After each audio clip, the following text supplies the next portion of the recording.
I'm really honored to co-chair this program with my dear friend Guillermo. I would like to thank you all for attending. I hope you will enjoy our agenda. I would like also to thank all the speakers who came from all over. We have Peter Gedi from Denmark, George from Florida, so I would like to thank all the speakers. Also, I would like to thank the organizers from Emory. We have Melissa and Shirley, who did very good work. And also from Bureau Spot from overseas, we have Mr. Mohammed and Mr. Abdulazim, I'm sorry, because they managed to register, how many, Mohammed? 400, almost 401 is registering online and approaching this conference. So thank you very much. Now I have the honor to introduce Dr. Guillermo Ombrez. Guillermo Ombrez is a well-known, so he is a professor of endocrinology at Emory University, and his presentation will be about what is going on in the guidelines for prevention of type 2 diabetes. Thank you so much. Guillermo.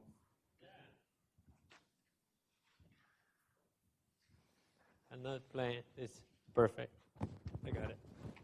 So thank you, and thank you for putting together these lectures every year. This is the third year, and as a diabetes person, it's so good to talk about how you can prevent this epidemic of diabetes. Today, we're going to have four lectures, and we're going to discuss about diabetes prevention, how lifetime intervention is going to help us, or medications. And I have my own bias. I'll present my own bias, and then let the following speakers to discuss what is, how do you put together or just lifestyle or medication for type 2 diabetes. Tomorrow, the main sessions are going to be on cardiovascular outcome trials. Both the American Diabetes Association and the European Association of Study of Diabetes just came out with new publications that really have taken together the information from recent cardiovascular outcome trials on the management of patients with diabetes. And we have gone from just being metabolic-centric to cardiometabolic or cardiovascular metabolic-centric. And I think this is the way we're going to manage patients. You will be presented by several trials on cardiovascular. There are also going to be a couple of sessions dedicated to prevention of diabetes in minority populations. As we know, and we will discuss today, minority populations are affected more from diabetes than non-minorities patients, not only in the United States, but around the world. So there will be a nice couple of sessions on minorities. And also some intervention like vitamin D. There are a couple of new trials that are coming out, NIH supported, that vitamin D prevents diabetes, that vitamin D improves beta cell function, insulin sensitivity in patients with diabetes. That should be very, very interesting. And finally, on Sunday, it's going to be in-depth analysis of the medications that we have for diabetes prevention. So today is going to be an overview. Sunday is going to be an in-depth because there are so many different trials and so many mechanisms to prevent diabetes. That's right. And now we have 12 different medications with different mechanisms of action that have been shown to be effective for the treatment of diabetes. How can we apply these medications to treat diabetes one step before patients develop diabetes on prevention of diabetes? So that's more or less what we have for you during the next two or three days. Today, I will introduce the speakers later on, but George Guthrie is going to discuss on lifestyle intervention. He comes from Florida, so it's good that he came south-north. Peter Gator is the extremely well-known person who has done tremendous publications in helping us to learn that the multiple approach to treatment not only of glucose but cardiovascular risk factors improve the life of patients with diabetes, has several incredible, very high impact publications in the last 10 years or so. And unfortunately, we have a third speaker who is coming this afternoon. Is coming? Tomorrow. No. Abraham is here? Oh, okay. He showed up. So I think all the flights from New York and the Northeast are delayed. So I thought he was not coming. So I thought he was missing in action, but I'm glad he's here. So let me start. And we just right on time. I'm Guillermo Pierres. I'm a professor of medicine at Emory. I've been around forever here, and for those who work in the Emory system, I've been around since the 1980s, left twice, but always come back. And I'm the chair of the diabetes platform. At Emory, we have 56,000 patients with diabetes that we oversee in this community. At Grady, we have 16,000 to 18,000 patients, so I'm the director there.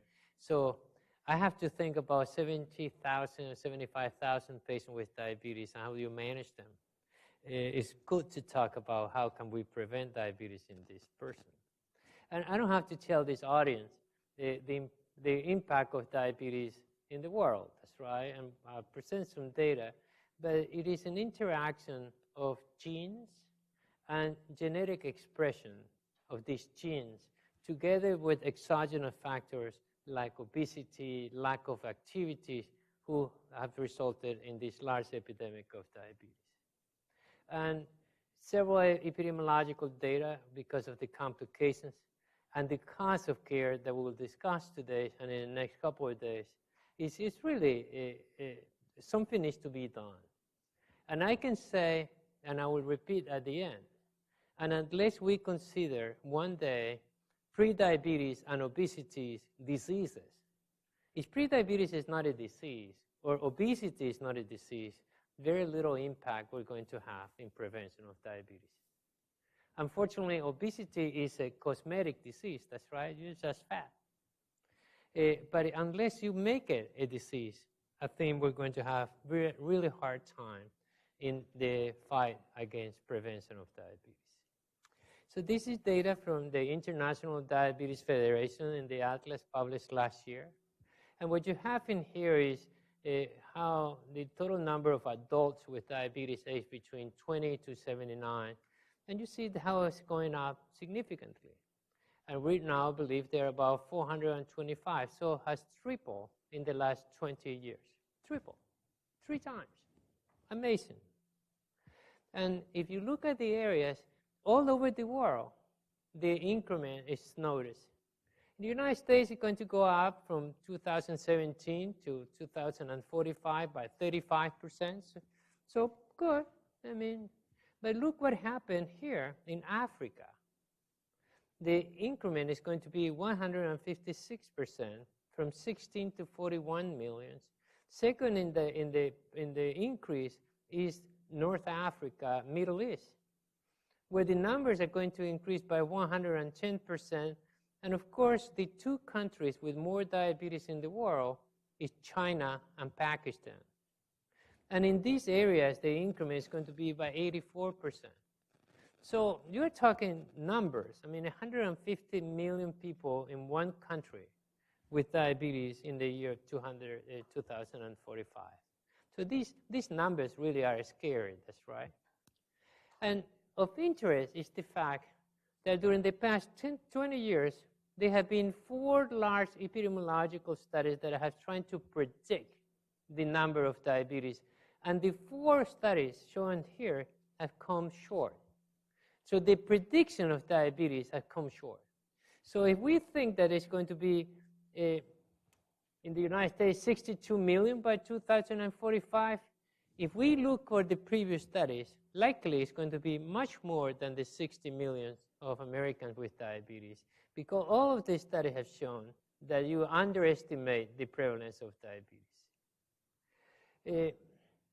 And it's more or less already mentioned before, in North America there's going to be a 42%, in the Western Pacific a 47% increase. In Europe a little less, because although the rate of obesity in Europe, and I would love to hear what Peter has to say, and also going up. This is a very interesting data from the International Diabetes Federation. And what you're looking at here is that the countries that have more increase in diabetes is in the lower or lower middle income countries. So these countries are not like North Africa, like the Middle East, are not very well prepared to battle the epidemic of diabetes, because this is where you're going to see most of the increase in the number of people with diabetes. So I'm going to present data in the United States, and I think it's very, very interesting. So recent data published by the CDC earlier this year.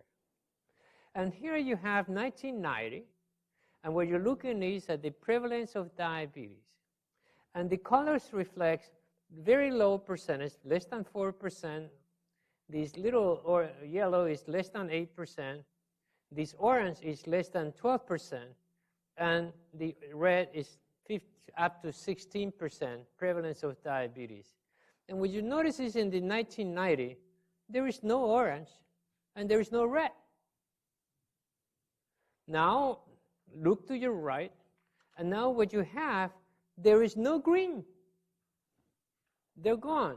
And very few states are yellow, with most of the country is orange. And of course, there is this significant number of states that have a prevalence of diabetes between 12 to 16%. Very impressive. And we're here in the South, that's right.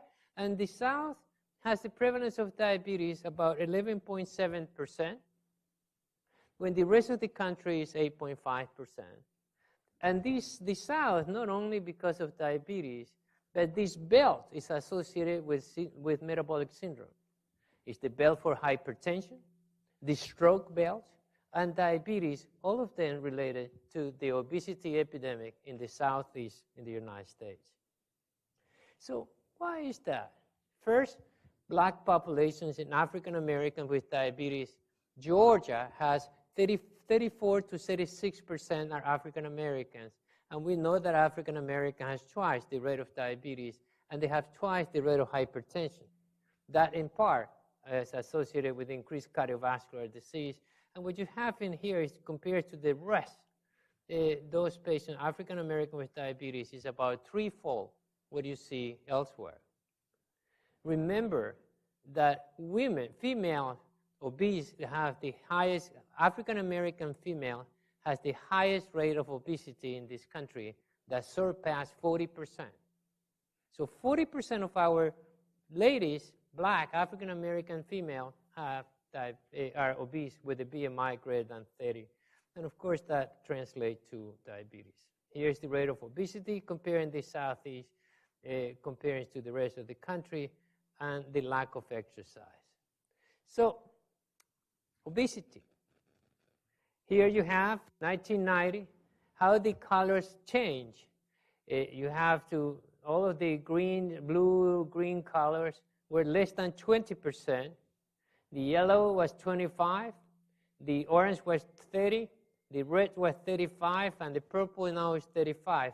And look that here, in 1990, there was no yellow, and there is one single. Mississippi always have the vanguard of obesity in this world, I guess.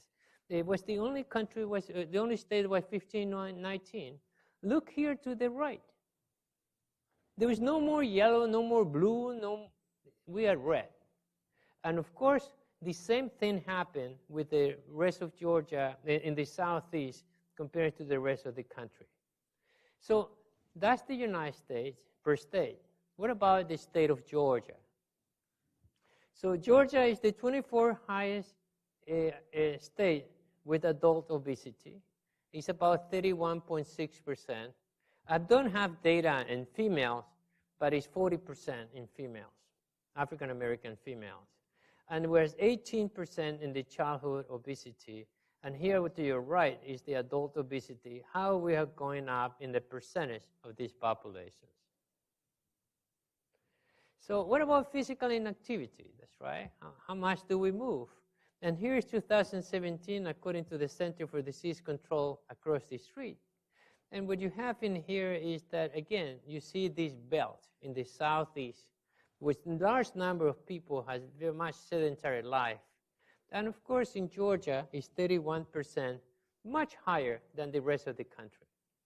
So we have a lot of things to do. I appreciate you guys coming to this lecture or this meeting in the way that we have a very tough time trying to, if we want to impact on the epidemic of diabetes.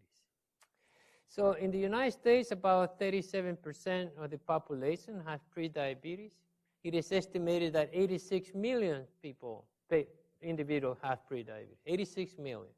There are 30.6 million with diabetes, 86. So if you add diabetes and prediabetes, it's over 100 million individuals in this country. About diabetes, of the 30+ million Americans with diabetes, 23 knows that they have diabetes. So about 2/3 to 3/4 know the diagnosis. But when you look at prediabetes, only 11% of Americans are known to, they know they have prediabetes. And around the world, this number is less than 5%. So it's really undiagnosed. So as an introduction for the next two lectures, I have here lifestyle intervention, and I have Professor Guthrie is going to discuss lifestyle intervention. And Professor Peter Gaeta is going to discuss about pharmacological intervention. And the other way that we can prevent is metabolic surgery. Let me give you my view on how this impact on, I saw the previous two lectures, the next two lectures, so I know there's going to be very little overlap. Well, avoid much overlap as possible. So I put in this table the different interventions that have been shown to be successful. So there are 4 lifestyle intervention trials around the world, and all of them have shown that the percentage of risk reduction goes from 30 to 60%. This is great. There are 2 trials that only use metformin, and one in the United States, one in India, and the prevention was reduced by, the risk of diabetes was reduced 26 to 31. Lifestyle and metformin, about 28%, never fails. Sorry for that. The acarbose, boglilose, and thiazolidine, they own 3 trials. And what I'm showing to you is that all of these trials have been successful. The only trials that are not successful is sulfonylureas. And sulfonylurea has never been shown to be effective in prevention, or not only sulfonylurea, insulin secretagogue, like nateglinide, has not been successful in the prevention of diabetes. The other thing that is known from these trials is that the impact is lifelong. There is a legacy effect of lifestyle intervention that it persists over 8 decades in some of these studies. So, studies shown that you can prevent diabetes. Good. Why do we see this epidemic still rising? I think because we have significant barriers. The main barrier is case findings, is diagnosis of prediabetes. I already told you that only 11% knows that they have prediabetes. The second is problem with adherence and problem uptake. I will show you some data from the CDC with the National Diabetes Prevention in this country. There is success, well, a little bit, but we need to do much more. Funding. Most of these studies are research studies. I mean, I spend my life doing research. The problem with research in the diabetes prevention, in a problem so huge that prediabetes and diabetes, is that you're funded for 3 years, 5 years. And your grant is done, and you move out to a different source of funding. We need implementations not on research studies, but in quality improvement in government, federal support, or continuous, because most of the programs that we have been researched were very short-lived. And of course, and I think that Peter is going to show good cases that lifestyle intervention is good, partially. And we need DPP, diabetes prevention plus medicine. And that is very important. So, who should be screened? I don't have to tell you. I mean, I think that you guys all know that everybody who is over the age of 45 and have BMI greater than 25 should be screened. And you are from South Asia, maybe you should be screened at a much lower BMI because they tend to have higher rate of diabetes and obesity and pre-diabetes at a lower BMI. Okay? And if the test is normal, you should repeat in between 1 and 3 years. The American Diabetes Association says no more than 3 years you have to be tested. That doesn't mean that you test every 3 years, but in about 3 years, that's right. And there's a long list of other additional factors, especially if you have a family history of hypertension, and they're listed here that I'm not going to dedicate time to be able to present some of the data. So you're going to hear that there are several programs, lifestyle intervention that are helpful, and George will discuss the diabetes prevention program. Sure, this is an intervention to produce 5 to 7% of decrease in body weight, increase physical activities, and it's shown clearly that it reduced diabetes by about 59%, much better than placebo, much better than metformin. You will be hearing about the diabetes prevention at length in the next few presentations. Here you have the DPP in the United States, the intensive lifestyle intervention. This is the incidence of diabetes was reduced by 58. Metformin was good, 31%, 32% compared to placebo. The studies in Europe, the Finnish diabetes prevention study, a lifestyle intervention study, also reported 58%. So there is no question that lifestyle intervention works, and it's safe, that's right. Here is the Chinese studies, and you see that it also shows a significant reduction of close to 40% the prevalence of diabetes. So, and all of these studies took high-risk populations that have pre-diabetes instead of to progress to diabetes. And all of these studies wanted you to lose somewhere around 5 to 7% or 7% of body weight. So if 7% means somewhere around 5-6 kilos for most people. But you don't need to lose that much.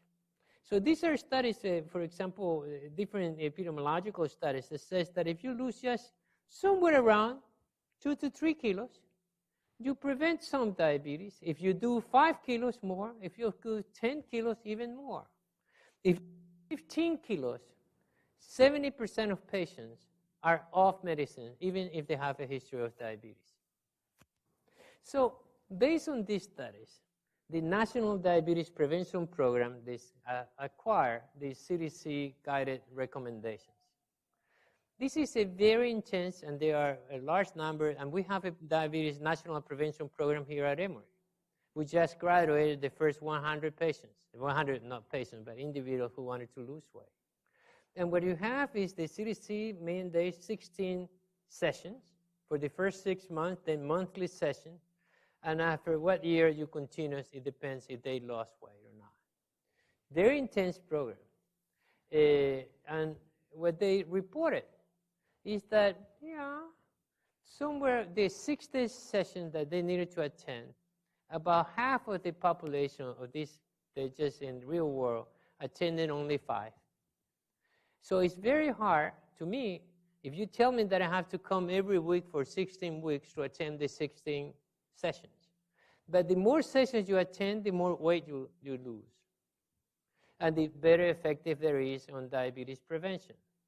So the National Diabetes Prevention, published a few months ago, reported in 14,000 patients that 35% of the population lost 5%.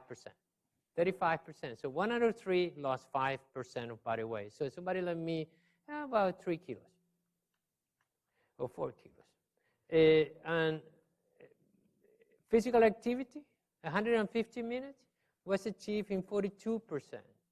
So if we know that you need to lose weight, why we don't? So this is reality. That's right. We all know that when we eat. Some people have amnesia what they eat, but most of us know where our sins are. That's right. And this is a problem. So I think that lifestyle intervention, we have to accept that we're going to be effective in about 1 or 3 individuals. In those who lose weight, perfect. They have tremendous amount of protections against diabetes. But we need medications. And I put in this table, here you have the type of intervention with different agents that Peter will discuss with you, medication for treatment of diabetes, and medication for weight loss. This is the duration of each one of these trials. And here you have to the right is the percentage in the reduction of type 2 diabetes. So you got from 31% to 79% was one of some of these medications. My goodness. So how good they are. How do you do this? How good they are. Sorry. It's not my wife. The metformin in the Chinese studies, reduction 65%. This is a fascinating study that I believe is going to be discussed later on. This is the Indian diabetes prevention studies using metformin lifestyle intervention. Very similar. Here you have a medication that is called acarbose that is seldom used in the United States, but is very commonly used in Japan, in China, and Spain. Have a significant reduction of diabetes. Here you have studies with rosiglitazone, a medication that 1 out of 3 patients with diabetes was treated with rosiglitazone or pioglitazone 15 years ago, and it shows a 60% reduction. So medications has been shown to be quite effective in the treatment of diabetes. A liraglutide at high doses, Peter will discuss this, has also shown to be very effective in prevention of diabetes. So, and medication for weight loss. So, unfortunately, because obesity or prediabetes are not considered true diseases, it's very hard to give this medicine to our patients. They cost between $3 to $5 a day, and they're not covered by insurance. And if you give me a medication that I have to pay $200 to $300, $400 a month, I will just stay obese and will not take and not be able to benefit from these medications. And finally, although we will not discuss in these meetings about surgery, surgery has also, in patients with diabetes, in patients with prediabetes and diabetes, have been shown to have significant impact in reduction of body weight and in the prevention of diabetes. So you have multiple areas. So let me go back to the barriers. I think that lifestyle interventions are perfect. In many ways, if you can do it. Unfortunately, it's very, very hard. Most of the patients with prediabetes are over the age of 45, 50. And you have not done exercise until you're 55. It's very hard to start moving at age 55. And you have been eating wrong for the last 55 years. It's unlikely that you're going to eat in a better way in the future. So unless we are considered diabetes and prediabetes, and I've said that many times in different meetings with the CDC and different areas, that we have to move this before we can really do this. And I think that the American Diabetes Association, and I'm a member of the Standard of Care, we published very clearly last year that metformin now should be accepted as a true medicine for prediabetes. It's not FDA approved, unfortunately. We have not been able to get FDA approval for this. But unless it is approved, unless it's a disease, metformin should be indicated for these people. So with this introduction, and what I hope to have done in the last couple of minutes, is to set up the stage to hear a more in-depth analysis. How does lifestyle intervention is going to impact on the prevention of diabetes? And then Peter will come and discuss how these medicines and what are the mechanisms, how these medicines will help us in preventing diabetes. Are we taking questions now or later?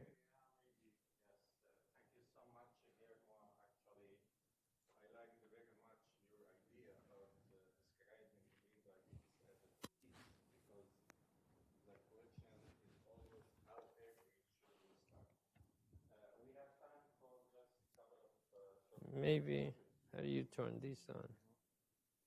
If anyone has any comment or... Do not move.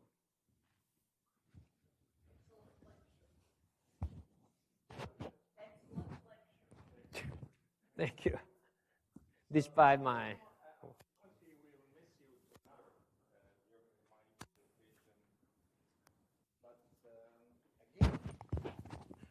How early should we start? According to your ADA book, if you remember, at the point we are diagnosing the so-called pre-diabetes, you are already losing at least 40% of the beta cell mass. So do you think, is it logic to revisit the definition of pre-diabetes? So I don't know. I believe we don't know that answer. I know Sam Dagowo-Jack, University of Tennessee, has a grant that most of the studies have done how do you go from pre-diabetes to diabetes. What he's studying in his 10th years of NIH funding is when you go from normal to pre-diabetes. And what are the risk factors that goes to the first step? That's right. I think when you get pre-diabetes, already the train already left the station and you have metabolic syndrome and you already have reduction of beta cells. And what he has found is that race is very important. With African Americans at the beginning have increased insulin release, but later on the curve that your insulin start coming down, your beta cell function decline much faster than in white people. Age is important. The older you are, your beta cells become more slowly. They don't work as much. Of course, BMI is the #1 risk factor. So when do you start? I think we should start early on since childhood and prevent obesity in childhood because that would be the way to prevent diabetes. Once you become obese, I mean, and this is maybe, we have 30 more seconds. If you are obese, you can lose weight, that's right? And you can lose weight, but you're always going to have the tendencies to go back to your baseline. And it's not because you cannot do diet or exercise, but can you get this microphone? Because you're always going to go back. When you lose weight, your body produces hormones, like ghrelin, PYY, and other hormones that slow down your metabolism, that increase your appetite, and you're going to regain the body weight. If you look at the data on bariatric surgery, if you look at the data on medication for weight loss, you're going to lose weight for the first 6 months, 12 months, and then you don't lose anymore. You stop there because your body produces hormones that changes your metabolic rate, the ability to burn calories. So the only way to prevent diabetes would be to prevent obesity early on. The sooner you start, the better you're going to be. Thank you so much. So now for the lifestyle, I would like to introduce Professor George Guthrie.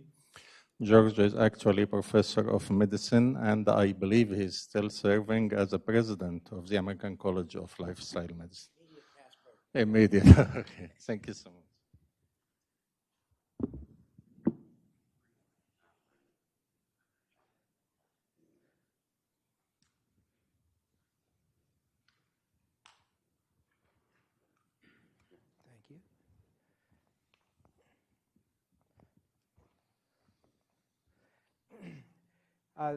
It's a pleasure for me to be here. I'm honored that Mahmoud invited me back, so things must have gone okay last year. Thank you for the honor. We have heard a broad taken a broad picture of the problem with diabetes. When my parents told me at 5 years of age they took me to the Grand Canyon, I looked at the Grand Canyon and said, that's a big ditch. For my 60th birthday, part of my diabetes prevention program, I invited my brothers to come along, and we did a backpack trip from the North Rim to the South Rim. That's my nephew, after we had finished our walk, kind of looking at a sunrise. It's a big ditch. It's a big chasm, and I tell you, it's really discouraging until you actually get started on it. You know, one step at a time. There's some beauty, there's some challenges, and there are some victories. I also agree with what we've talked about already, and you've seen some of these slides in the perspective. It's diabesity. It's growing together. And I'm sorry, this is not a genetic problem. This is not a rapid genetic shift. It is a change in lifestyle. And it's a lot of different things. We're not going to fix it by doing the wrong thing better. We need to get to the underlying cause. I would also like to point out that it is a continuum that is, it starts, cardiovascular risk starts to go up when the fasting blood sugar in males goes above 90.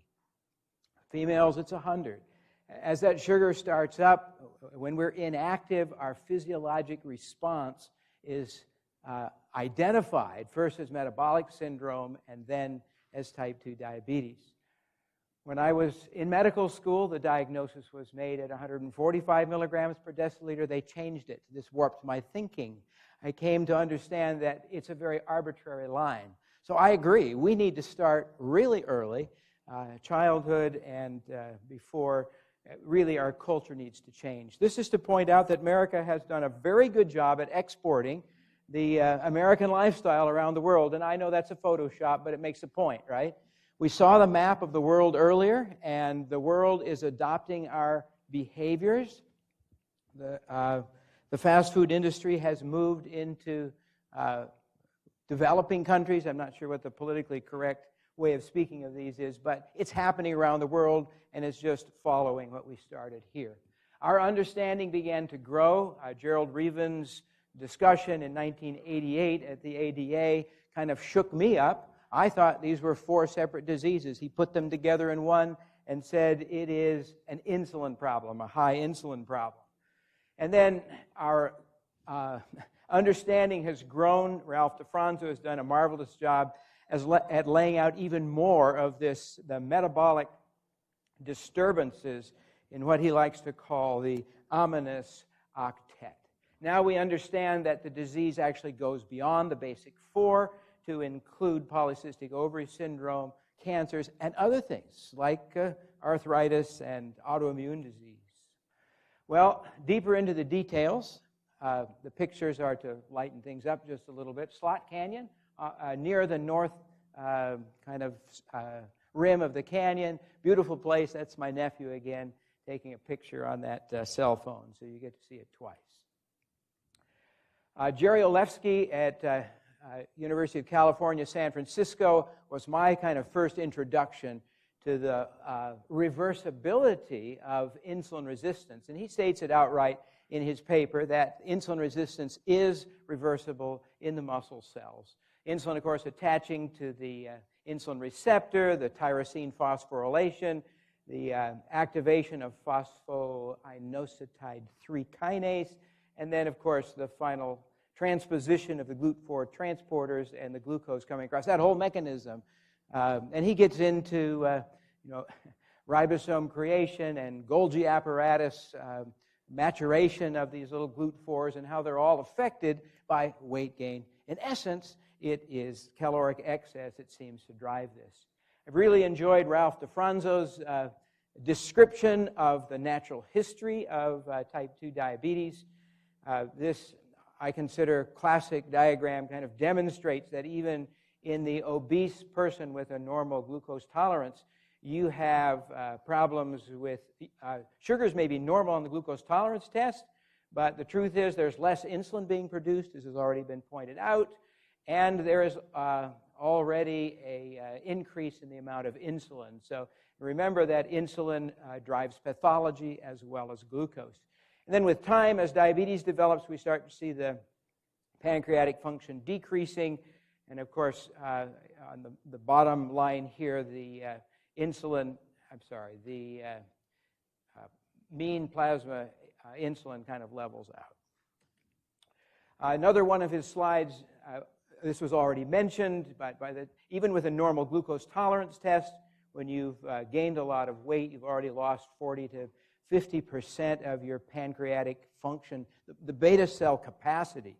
So it's already on its way. This is multifactorial. I had the pleasure of hearing Michael Brownlee's presentation and the ADA, Banting Award lecture in 2005, where he put together for us all the microvascular problems. Increased blood sugars tend to make a backup in the Krebs cycle, and when things don't pass through the aerobic cycle, you get this backup, and all four of these things we used to argue about. What is it causing the microvascular problems? Polyol pathway, hexosamine pathway, protein kinase C, or the advanced glycation end products. Well, it's all of them, and it's all driven out of a stopped-up Krebs cycle. It goes further than that. You can do the same thing to that Krebs cycle with high fat. And, I mean, years ago, in the 1950s, we knew that you could give medical students high-fat diet, and you would turn them, all their studies, into positive for diabetes. Their sugars would go up. Their glucose tolerance tests would be abnormal. And so we've kind of developed this picture, an understanding as we see the patient of this kind of lifestyle component of the development of metabolic syndrome of diabetes type 2. Energy comes in the mouth, muscles generally take it. This is a point often missed by clinicians. Energy management is at the cell level. Each cell decides how much energy it needs and sets a relative insulin sensitivity or an insulin resistance. If I'm running a marathon, my thigh muscles are extremely insulin sensitive, while my orbicularis oris is, or did I say that correctly? It's been a long time since anatomy, is just cleaning the windshield, and it's not doing that much. So the insulin sensitivity in the thigh muscle is extremely much more than that is in accessory muscles that aren't used that much. When you sit somebody in front of a TV and you have inactivity, as we spoke of earlier, then all the cells in the body, or almost all of them, will develop this insulin resistance, and we say the whole body has insulin resistance. The physiologic response to that is an increase in insulin. Insulin drives weight, insulin drives the lipids, and there's a relationship between insulin and hypertension. The direct cause is not quite as clear. It may be the insulin resistance, for example, at the endothelium that is driving that. We don't have diabetes at this point. We have metabolic syndrome. Can we turn it around? Yes. We get diabetes when we start to get liver insulin resistance. You can't take your liver out to do push-ups, right? You can't exercise it very easily.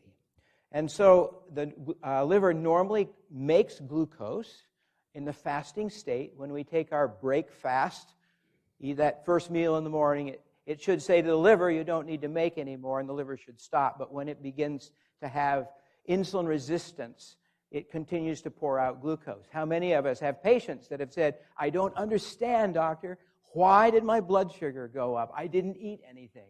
It's the liver, okay? It's liver insulin resistance.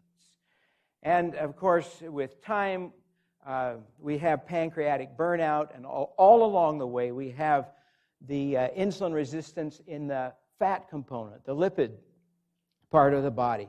You remember, insulin says to lipid cells, take the fat in. When fat cells get insulin resistant, they will not let the fat in, and you start to get lipolysis, so the fat is coming out. So now your triglycerides are going up. So and then all the cytokines and other kind of chemical messengers that tend to mess up the whole system. So understanding that this is the pathway, and it comes from excessive calories, too many calories in, not enough calories out. It gives us a way of kind of looking at how we need to reverse this. How can we prevent? And I really think when we're talking about preventing, there's primary, secondary, and tertiary prevention. And tertiary prevention may actually be talking about reversing. That is, stopping things from progressing. I hope to have enough time to get to a little bit about the reversibility of some of these things. If we do the right thing, we're likely to be able to do that. And you will find me arguing that medications are really a poor and ineffective way of doing that from a teleological standpoint. You may have a few trials that demonstrate some benefit, but to actually reverse the process is much more than simply reversing one piece of an extremely complex process. Is it reversible? Is obesity reversible? Yes. We know we can get it off. The surgeons have shown that to us. I have patients that have lost, in the last year, 60, 70, 90 pounds. So I know it can happen. in people. Can hypertension be reversed? When the weight comes down, the blood pressure tends to come down. Can coronary artery disease be reversed? Dean Ornish demonstrated for us that for us in the and published it in the early 1990s.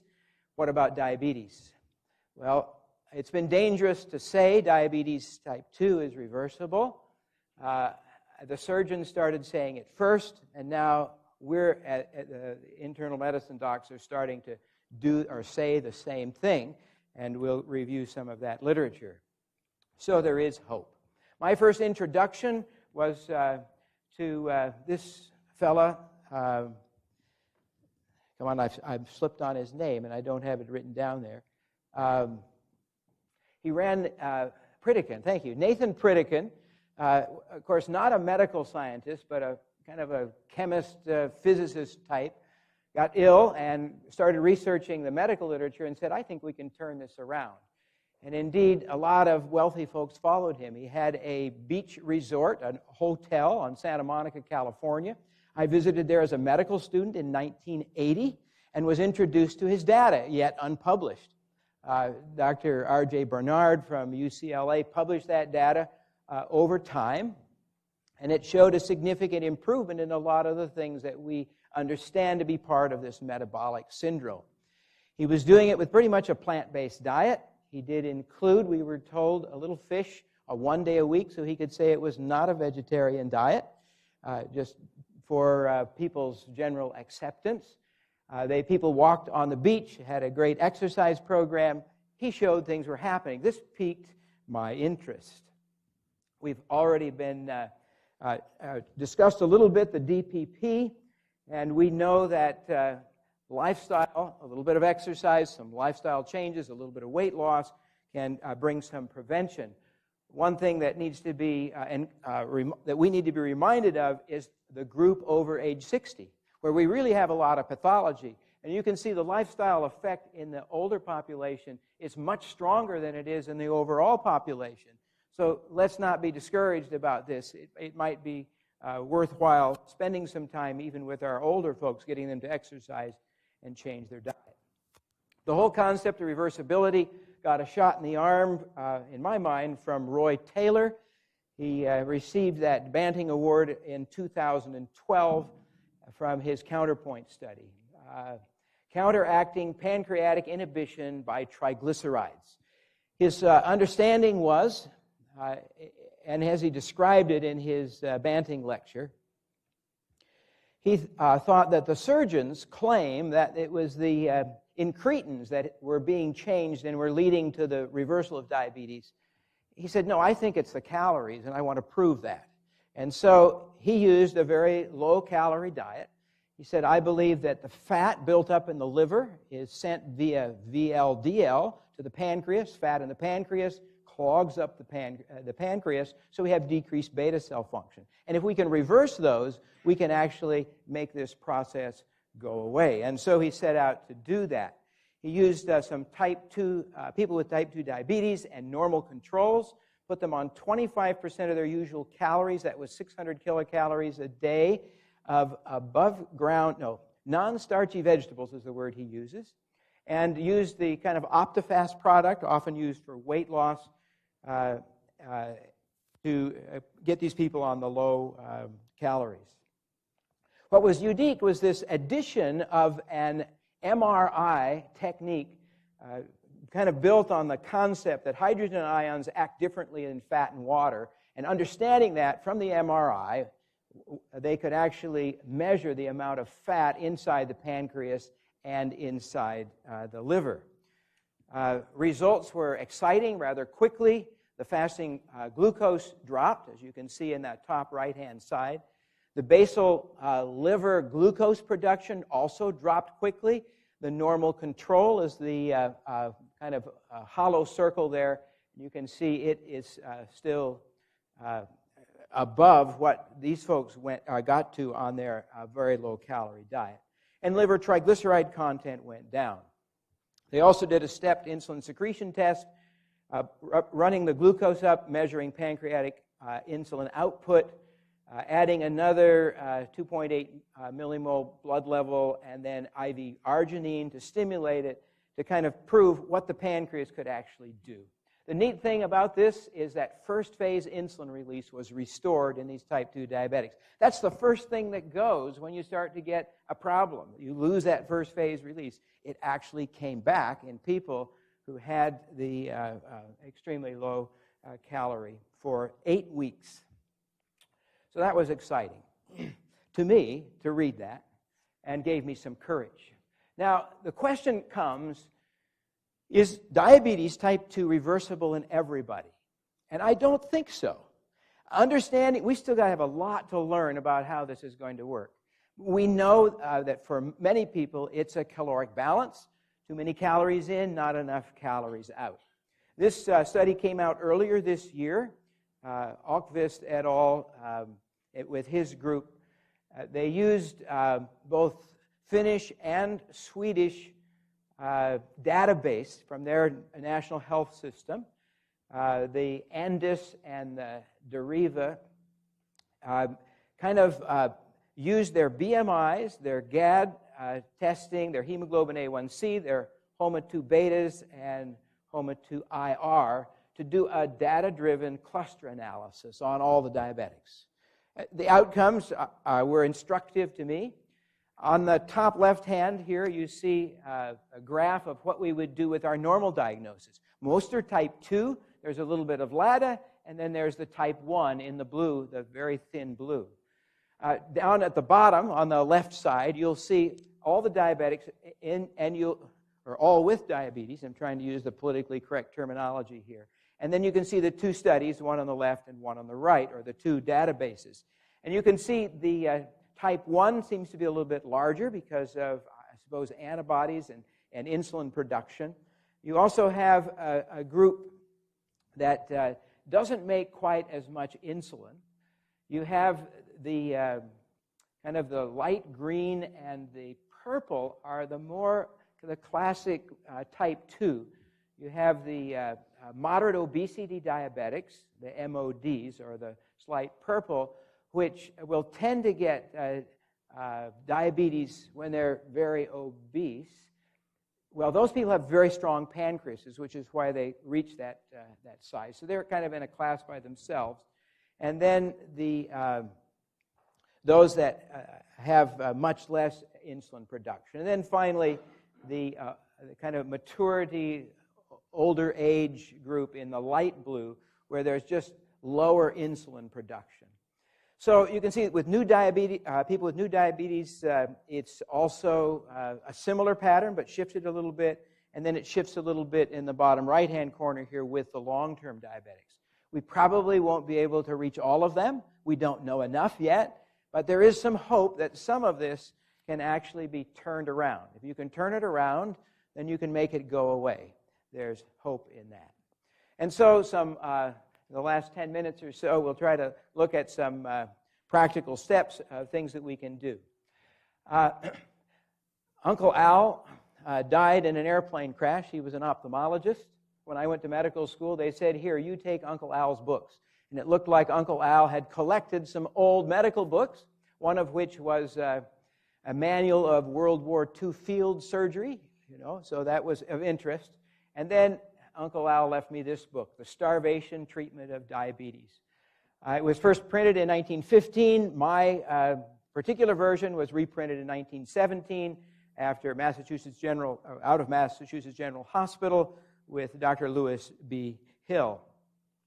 So fasting was what worked in those days. Now you remember Banting and Best discovered insulin in about 1923 or so, got their award for doing that. We didn't understand the difference between type 1, type 2. We didn't understand metabolic syndrome at that time. And so insulin became, in essence, the solution. And indeed, many type 1 diabetics lived long and productive lives because of insulin. Now, I really got encouragement earlier this year when the DIRECT trial came out. I hope that you've had an opportunity to look at this. If you haven't, you should. It takes Dr. Taylor's work. Dr. Taylor is kind of the last of the people on this kind of author list. So they worked off his work at Newcastle University there in UK. It's at this point a one-year trial. It is planned to go for 4 years. They used general practices. This is not in an ivory tower. This is in a group of practices. 306 individuals were randomly assigned to either intervention or best practice. Type 2 diabetes had been present in this group less than 6 years. None of them were on insulin. The age was 20 to 65 years, BMI 27 to 45. They were given 825 to 850 or so calories per day per formula for 3 months. Those patients that requested it were allowed to go on for another 2 months. The goal, their primary endpoint, was to lose 15 kilos or to reverse diabetes. That means to lower the A1C less than 6.5, if I remember correctly, and be on no medications. That was their definition. That's up for argument, but that was their definition. And then they immediately withdrew all hypertensive and diabetes medications at the beginning of the study. Why? Because when you go on caloric restriction, very quickly your blood pressure and your blood sugars fall. And then the individual clinicians in the primary care offices, the only place that these people were seen for their care, added back the medications as necessary. So they weren't necessarily taken off them and just kept off them, but they were allowed to move them back in. The results are shown in the graphs in the upper right-hand corner. You can see that 0 in the control group lost the 15 kilos, whereas 24% did in the intervention group. When you look at the reversal or remission of diabetes, by their definition, those that it was 46% lost in the intervention group and only 4 in the control group.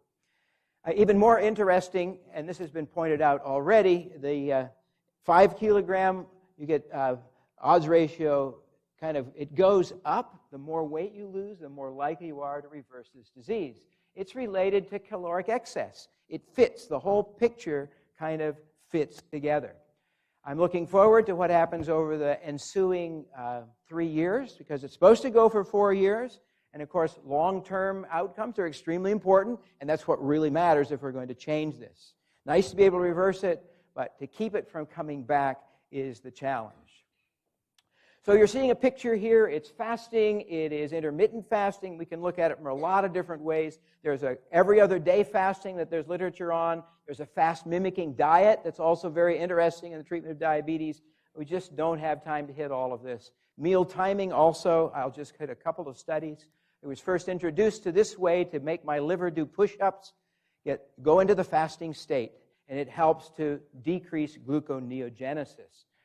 Similar study done much more recently, within the last 5-6 years, something like that.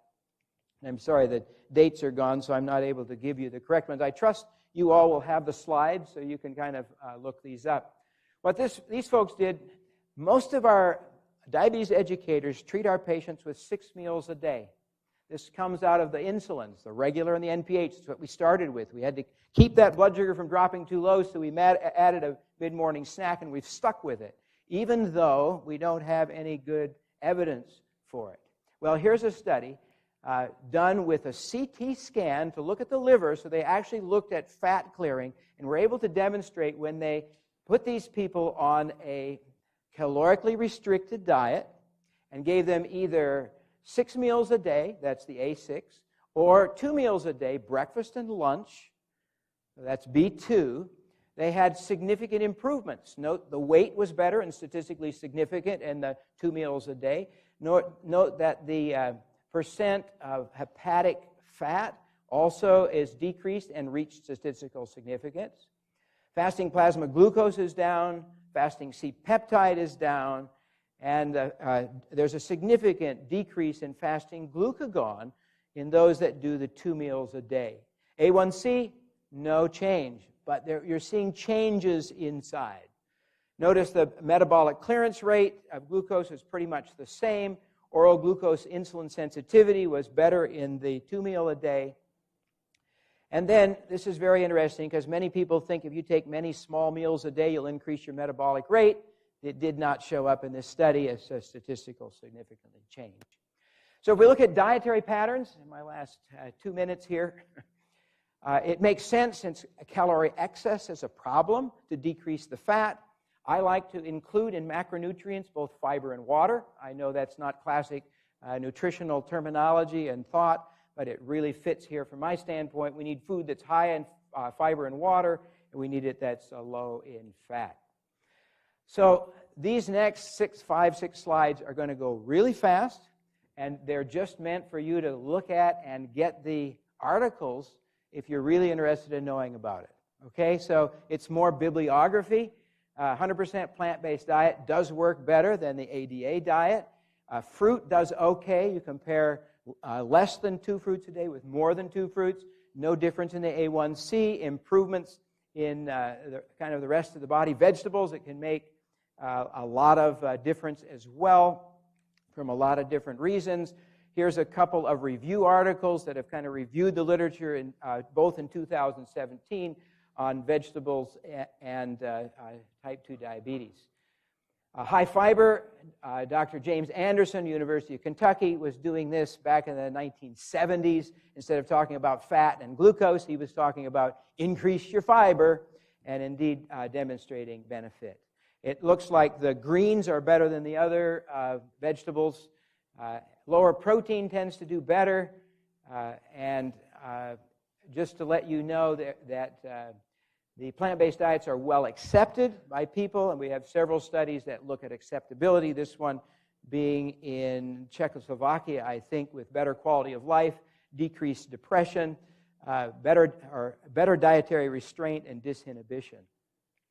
The American Dietetics Association position on vegetarian or plant-based eating says it's good, just to let you know it's safe. There are other things that matter. Hydration. Dehydration tends to stimulate glucocorticoid-inducible kinase 1. SGK1 is a bad actor when it comes to this whole metabolic syndrome. So something we should pay attention to. Is heart disease reversible? Yes, Dean Ornish demonstrated that. The closer you get to 100% plant-based diet, the better. Cardiac fat, removing the cardiac fat helps remove some of the pathology. You can actually get repair of the muscle. I was excited to find this. Retinopathy is reversible. Did you know that? These are in the literature, have been there for a long time. Dr. Kempner, a German physician, demonstrated this years ago. Neuropathy is reversible. Nephropathy can be benefited by moving to a plant-based diet, getting off the animal protein. Low-protein diet, 0.89 versus 1.2 grams per kilogram. This is my last slide, almost. And I want to make a point here, so thanks for giving me the last minute here. Van Omen just published this earlier this year. This disease is extremely complex. We have these nodes: systemic inflammation, oxidative stress, blood pressure, blood glucose, adiposity, cholesterol, blood lipids, and systemic insulin sensitivity. We can look at it in detail. You can see the liver up in the upper left-hand corner. You can see the beta cell function. You can see the adipose tissue. You can see the gut. You can see the endothelium. We have problems with our muscle.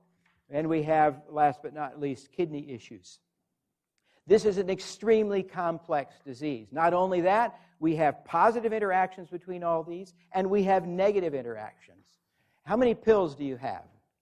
And how many of these patterns do they actually touch? The only way to really deal with this is to change the lifestyle. You have to decrease the calories. The weight needs to at least start coming off, and then you can see the reversal of the disease, and then you've got real prevention. So Van Omen, get the article, read it. He lays it out in incredible, I think, detail of the reversibility of diabetes and what we're going to have to do systemically to do that. And I leave you with this. If you keep doing what you're doing, you're going to keep getting what you got. Diabetes, the cure is possible for some patients. And if we can do that, we can give them hope. We can have hope ourselves and make a difference. Thank you for your patience. Thank you so much, George. Okay, lifestyle is okay, but no genes? Seriously? No genes at all? I would argue, no, there are genes, but it's the epigenetics. There's some fascinating work about how our diet affects how our genes are manifest. And I think that our population experience tells us that the majority of this is lifestyle. And the genes seem to be a distraction and excuse for many people. Okay, it's time now for Dr. Peter Gady, Professor of Medicine and University of Copenhagen, and he will be talking about the possible pharmaceutical interventions for diabetes prevention. We don't have time maybe after this session. Well, thanks a lot. If we could have the first slide. Is it on? Can you hear me? Great.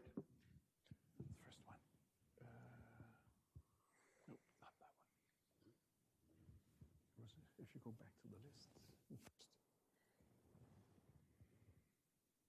Perfect. Well, it's a pleasure for me being here. Here we on a pointer. Yes, great.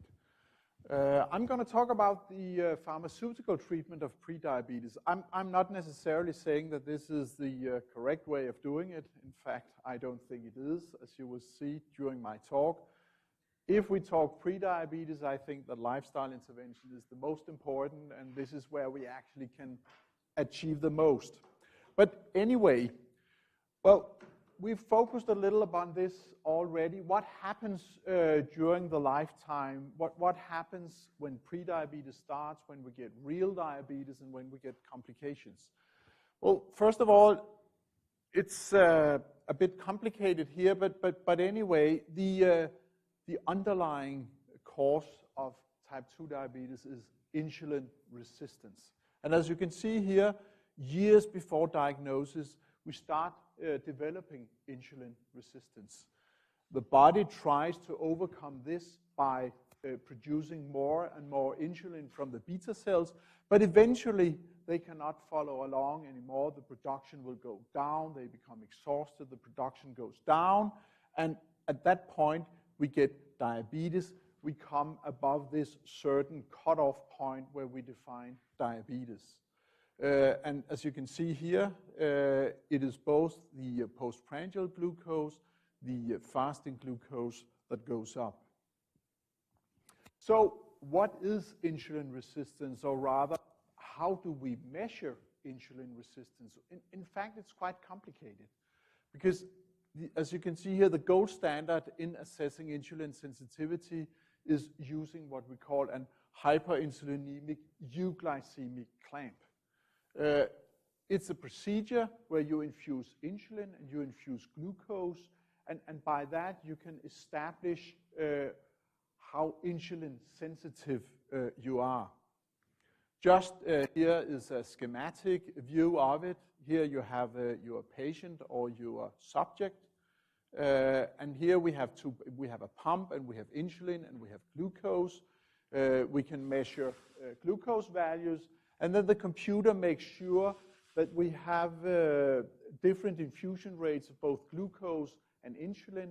And by that, we can see how much insulin does it take to burn off a certain amount of glucose. And this is insulin resistance. And of course, this is not what we do in our daily life because this is way too complicated. So we can have some what we call proxies or other methods, and this is mainly used when we talk about research. You have these indexes. We already saw on some of the slides. We have the HOMA, Insulin Resistance Index. We have the Matsuta and other ones, the Quickie here. And as you can see, they are all kind of mathematical models where we try to say something about insulin resistance. The clinical proxies are different because this is how we see patients. We can measure fasting glucose, and here, when you start becoming insulin resistant, you have impaired fasting glucose. You also have, or may have, impaired glucose tolerance. We have this, which we define as prediabetes, and then finally we have the metabolic syndrome. And sometimes we use these arbitrary when we talk about prediabetes or insulin resistance. Now, these are the definitions of diabetes. It doesn't really matter whether it's type 1 or type 2, but this is how you all know it. These are the definitions of the ADA. Fasting plasma glucose above 126 or 7 millimoles per liter, where I come from. 2-hour plasma glucose above 200, A1C above 6.5, or a random plasma glucose and symptoms above 200. This is how you define diabetes. And you might wonder, why do we define diabetes like this? Well, this is all due to microvascular complications, because as you can clearly see here, this is the time where retinopathy starts to become evident in patients with diabetes. And it doesn't really matter whether you look at Pima Indians, Egyptians, or Americans here in Enhanced 3.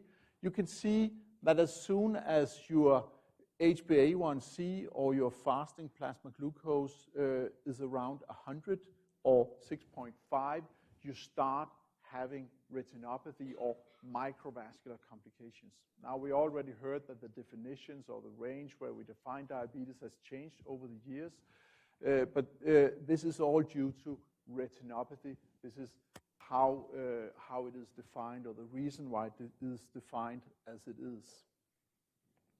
Now, also postprandial glucose might mean something.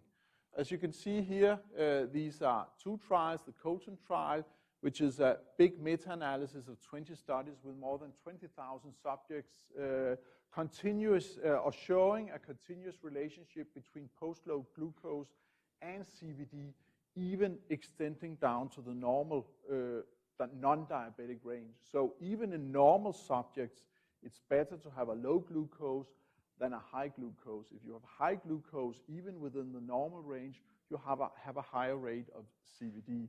So there's no lower limit when we talk about CVD. The decode, also postprandial, and here you can see the 2-hour glucose after the 75-gram oral glucose tolerance test is associated with mortality independent of fasting glucose. So again, this is something, the way your beta cells work, that is associated with mortality. And once again, you see this feature even in the normal range for glucose. So let's switch to prediabetes and look at the definition of prediabetes. And again, you can see this can be defined in many different ways. First of all, a fasting plasma glucose between 5.6 to 6.9 millimoles per liter, or 100 to 125 milligrams per deciliter. This is one way of defining it. We can also, taking the risk for high postprandial glucoses into consideration, we can define it as a 2-hour plasma glucose between 140 and 200, and then finally an A1C of 5.7 to 6.4%. So now we are moving down into the so-called normal range of glucose. So in fact, we can diagnose both diabetes and prediabetes in different ways, and that can be quite troublesome, as I will show you later. But here you can see that some people are defined by the fasting plasma glucose, another has been diagnosed based upon the 2-hour glucose, and a third group based upon the A1C. So, and clearly, as we saw before, maybe diabetes isn't just diabetes. We have several subtypes of diabetes, and depending whether you have been diagnosed on one of the other scales, you might have different risk factors for both cardiovascular disease, but also for microvascular disease. And in reality, this is what we are trying to prevent when we interact. Now, when you are dealing with disease in a very early stage, you have to take the natural history into consideration. And in fact, if you look at patients or subjects or persons with IGT, impaired glucose tolerance, those were the ones where it was high after an oral glucose tolerance test, you can see here that if you are diagnosed with this and you follow patients up for 10 years, you will see that only a fourth of them, they still remain in the IGT group. Whereas a similar amount of people, they have reversed into normal glycemia again. And then, of course, the hard thing, half of them has progressed into type 2 diabetes. But it can go either way. And of course, this is why we need clinical trials. Even if we look at impaired fasting glucose, you see exactly the same pattern. This is another study. This is an 11-year follow-up. And here you can see 38% has gone down to normal. Only 7% remains IFG, whereas around 40% progresses to type 2 diabetes. So once again, you can go down to the normal level, or you can progress to overt type 2 diabetes. And here you can see the same amounts depending on HbA1c. This is over a 5-year period, where you'll see even if your HbA1c is 5, I think I am above 5, but here you can see up to 9% will progress to diabetes within the next 5 years. If it is between 5.5 and 6, it's up to 25%.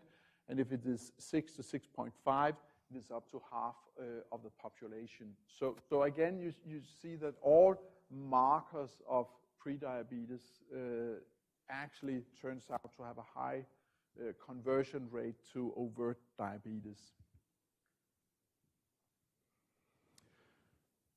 When we talk about prevention of diabetes, I think there is a key issue that we have to consider, and this is, are we preventing or postponing the diabetes diagnosis? Are you still diabetic, and are we just masking the glucose values?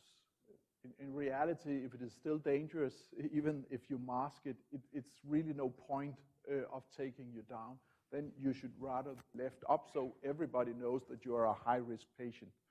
So are we merely correcting dysglycemia, or are we in fact changing the natural history of the disease? This is the key issue here. So what is known from clinical trials? Once again, I have to show this because this is a great study. This is the Finnish prevention study that actually came years before the American diabetes prevention study. The diet or exercise intervention in the Finnish study wasn't in fact as tough as it is in the American diabetes prevention project, but still they were able to cut the risk for progression to diabetes with almost 60% over the duration of the trial. If we just look at the diabetes prevention trial, again, we saw it before, but the idea here was to include patients or subjects with impaired glucose tolerance, and the primary endpoint of the trial was to prevent type 2 diabetes. Here, compared to the Finnish trial, they also had, as you already heard, a metformin arm. So here we start looking at medical intervention in prediabetes. And if we look at the results after 4 years, you can clearly see that lifestyle intervention looks pretty good. Once again, a 58% relative risk reduction in progression to diabetes. But you might even be surprised to see how well metformin actually works. Now, these patients in the metformin group, they didn't have any formal diet intervention or exercise intervention, and still metformin was able to reduce progression to diabetes by more than 30%.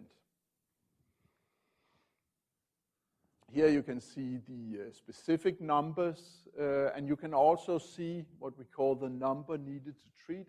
How many patients do you actually have to treat over, in this case, 4 years to prevent or postpone one case of diabetes? 7 years, or you have to treat 7 patients for 4 years with this intensive exercise regimen and diet regimen before you have postponed one case of diabetes. It is 14 or double up when we use metformin. So what happens on the long term? Because I mean, this is for life. When you start an intervention, this is for life. These patients in these trials, they might be quite young when you start your intervention. It is no good if you just have an intervention for 1 year. You have to do it for life. And if we look at the long-term follow-up in the diabetes prevention trial, you can see here this is 15 years after the start of the trial. Again, almost 50% of the subjects have progressed to type 2 diabetes, resembling the numbers I showed you before pretty well. And you will see here that at that time point, metformin and lifestyle intervention are pretty much as good as each other. So what about complications? Can we prevent cardiovascular disease? Can we prevent microvascular disease in these patients? Alas, no. As you can see here we look at nephropathy, neuropathy, and retinopathy, and you will see that it is exactly the same in all the 3 groups in the diabetes prevention project. So to conclude, on that trial, the lifestyle intervention did good, the metformin intervention did good, but still, as you can see here, there are quite high progression rates. So lifestyle alone is not enough, and metformin alone or in combination with lifestyle is not enough. So do we have other drugs out there? Yes, we do, and we already heard a little about these trials before. This is the DeFronzo trial using glitazone, pioglitazone. Again, you take patients with impaired glucose tolerance, the ones with prediabetes, and you randomize them to intervention or placebo treatment, in this case, pioglitazone. And you will see here that after 2.5 years of follow-up, there's a huge difference between the 2 groups. Progression to diabetes was reduced with more than 70%, which is quite good. If we look at some of the other variables, if you go here to the upper left, you can see the fasting plasma glucose, and of course, it goes down. We treat with glucose-lowering drugs. Weight goes up, and that's one of the disadvantages with using a glitazone.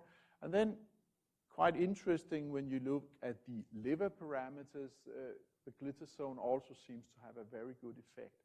And you might know that, we don't use glitazones that much in Europe. We are a little afraid of them.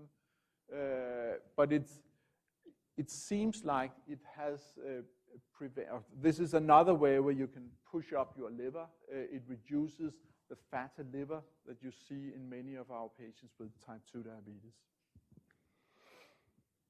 So here, the side effects, the significant increase in edema, and a significant increase in weight gain if you are on the active drug compared to placebo.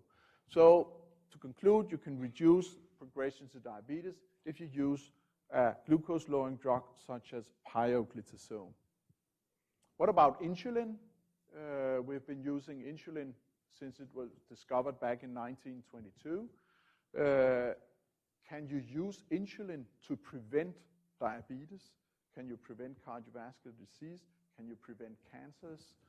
The Origin trial, again, high-risk patients or people, IFG or IGT, and you randomize them to insulin treatment with a strict target.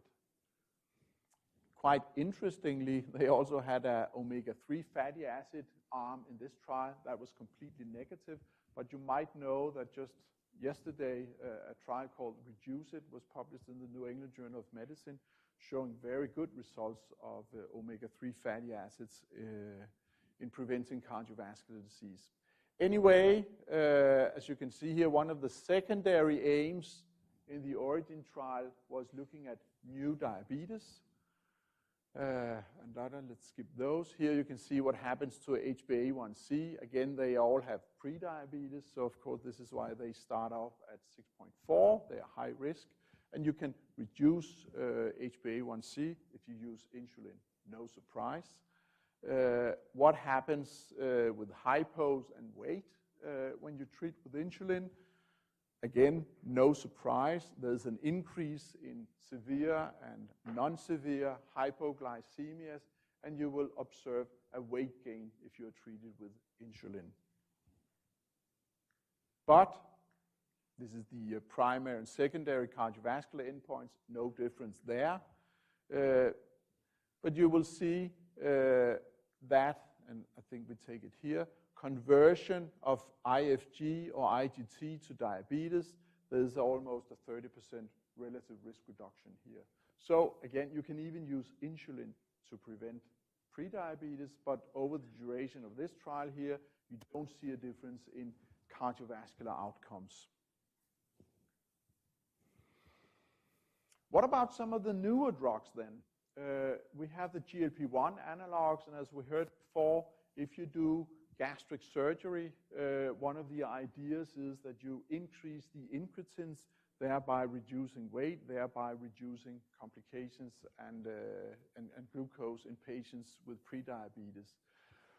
The SCALE study uses liraglutide, which is a GLP-1 receptor agonist, and as you can see here, this is quite a large study, more than 2,000 persons with a BMI of above 30 or 27 and secondary risk factors. And again, everybody has IFG or IGT. They are treated for 160 weeks, followed by a 12-week washout period. And again, what happens if you give these drugs? This is the active group, the red one, and of course you can see it is much, much lower in these patients. And in reality, this is what all the studies should have. They should have a washout period, because what happens once you stop your treatment? And no surprise, as soon as you stop, there is a sharp increase in the number in the active comparator group that actually increases and progresses to diabetes. Of course, it is still significant, but anyway. If we look at some of the other parameters for beta cell function, here you can see the C-peptide during an oral glucose tolerance test. Normally, if you have a good beta cell, you will increase it during this, and you will see that it is less weakened in the liraglutide group. The 2-hour plasma glucose during the oral glucose tolerance test is is higher than in the placebo group. And again, all these parameters tells us that if you use this drug, there might be an improvement of beta cell function. I think we'll skip that. If we look at body weight, you will see that it goes down in the active group. They lose around 5 kilos over the duration of the trial, which is quite good. But still, looking at the washout group, you will see that a lot of the patients who actually achieved normal glycemia, they went back to prediabetes, and the ones that was held off from the diabetes diagnosis, they actually went there as soon as you stopped the active drug. What about the SGLT2 inhibitors? And I have a longer talk on that on Sunday.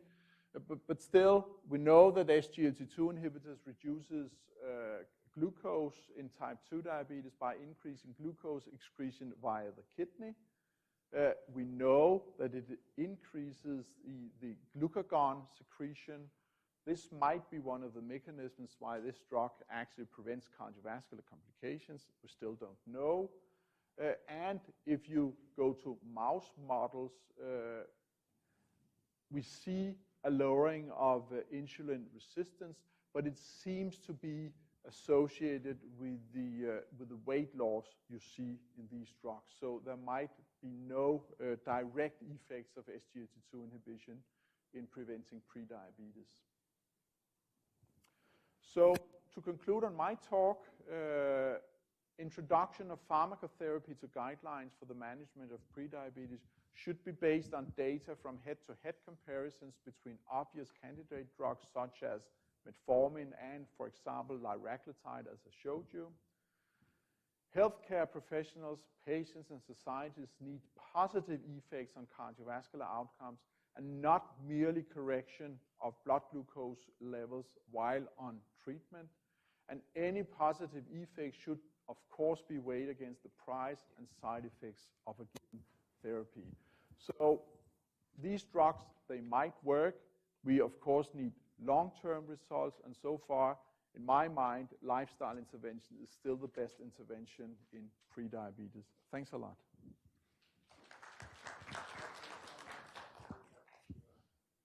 So, Peter, are we treating or are we preventing? Are we treating prediabetes or are we preventing diabetes? I think when we use the drugs, we are treating diabetes. And we aren't really preventing anything. If I was to look at one candidate, it might be the GLP-1 agonists, as we know so far. But of course, you can say if you give a drug that gives you weight loss, you are, in a way, giving true prevention. But so far, the drugs that lower glucose, the glucose-lowering effect is just that what takes you down. It doesn't really prevent anything. It just postponed the time until we diagnose diabetes.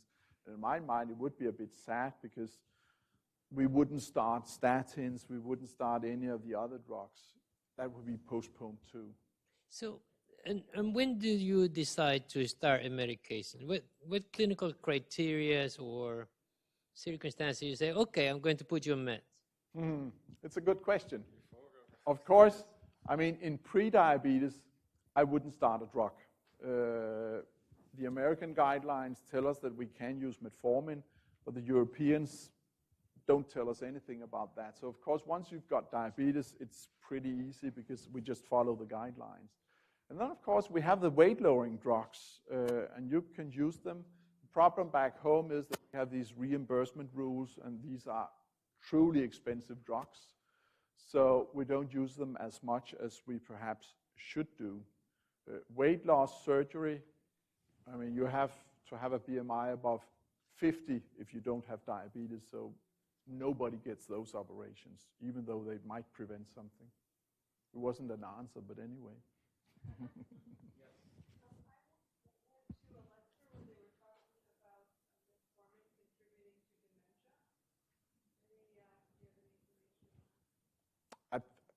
Well, again, when we do these studies, it's association studies. I mean, we don't have any randomized trials telling us that it's true. Again, if you look at meta-analysis or if you go to observational studies, we don't really know which are the patients who gets it. And on the other hand, metformin might prevent cancers, so I don't know, but again, no answer. Okay, Peter, let me comment on your postponing the. Yes. Well, I don't like the idea of underestimating the postponing because it's still good. You know, if I managed to postpone my diabetes till I die, so I prevent the diabetes. Well, if you still die young and you die of heart attacks and you still have microvascular complications such as kidney disease, and you have paid for medications for 5 years more than you would have done until you were diagnosed with diabetes, I don't know if it's a good bargain.